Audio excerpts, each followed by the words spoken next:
The night you got from Kyle Guy, what were you expecting that at all? And what was your messaging? What was the kind of preparation you had with him?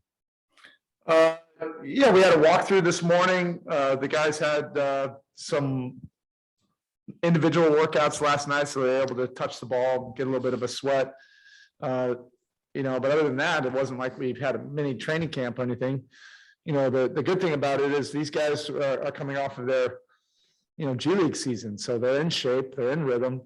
They've logged big minutes, and they're ready to go. And I didn't know what to expect. That's the thing about this. You just want to be open-minded to it. We kind of had a shell of an idea of what the rotation would be, and we'd go deeper if necessary. But all the new guys that played tonight, really just did a great job of impacting the game. And Kyle obviously came in there and was a spark, right away, just knocking down some shots and getting in the paint, making some nice dishes. Even was pretty pesky, on the defensive end. Historically, that's who he's been. He's a gamer, and usually rises, to the competition and finds a way to make different plays. But it was fun. That was a fun night, and it was fun seeing these new guys contribute and looked like they were enjoying themselves out there. Our vets enjoyed them, playing well and contributing to the win. And then, there's different circumstances than Washington the other night, but Houston again made that fourth quarter push, and you called that a good teaching point. Did you like how the team responded to that little run down the stretch? Definitely. Other than one of the turnovers, but I thought defensively we flattened them out a little bit.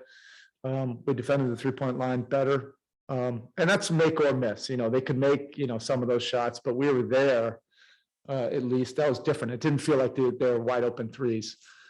At least in the last 3 minutes. So we had to find a different solution, for this game. And these are, important moments, for our team and different guys having to step up. Appreciate it. Thank you. Right up next, Anthony Chiang, Miami Herald. Go ahead.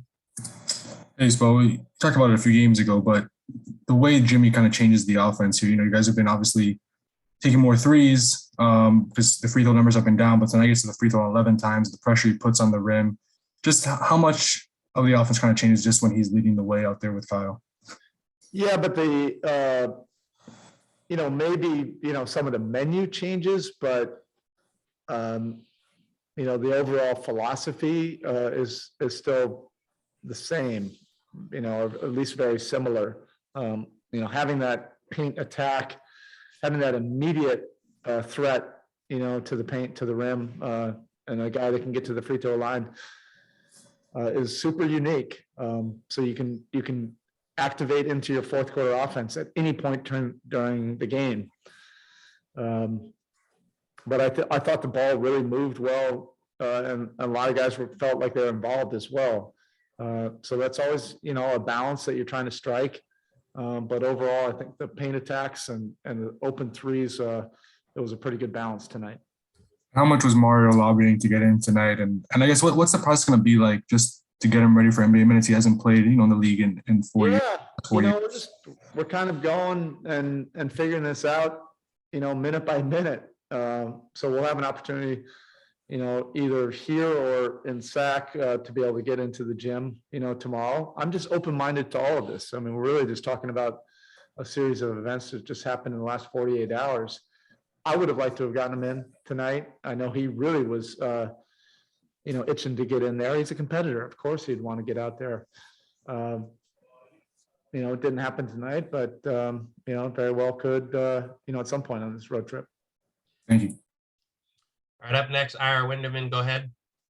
Erik, you always tell us you have enough because that's what coaches always say. But just what about the guile of the five guys who were here, who you had to rely on so much, play them as a group to come together, that quintet, and get it done when so many of their other teammates weren't here?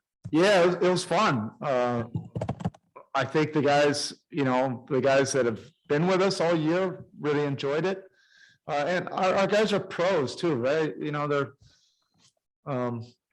very welcoming. Our vets, make you feel at home very quickly. And that started in the team meeting, this morning.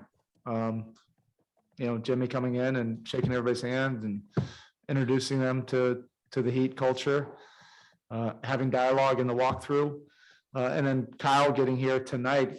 I've mentioned this before. He just has such a beautiful way of infusing confidence in guys. He's constantly communicating. Communication usually breeds confidence.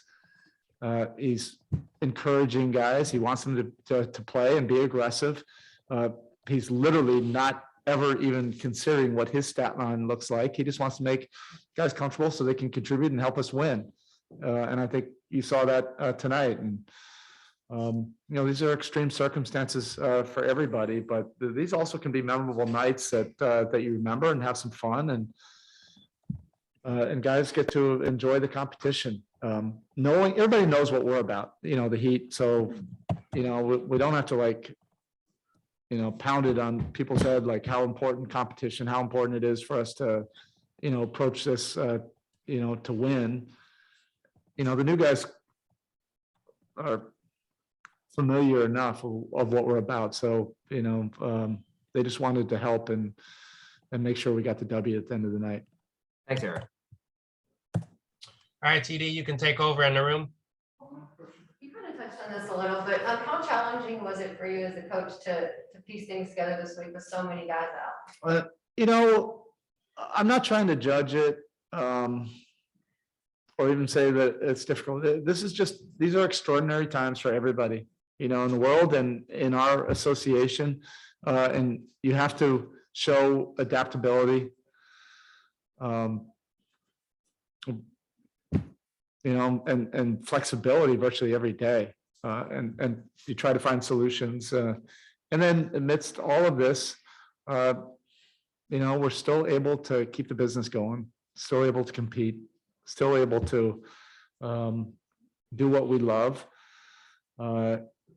and be challenged in this profession, and find different solutions through very uncommon circumstances. But we've had enough of our core guys that that helps, so everybody understands what we're about and what we're trying to get accomplished.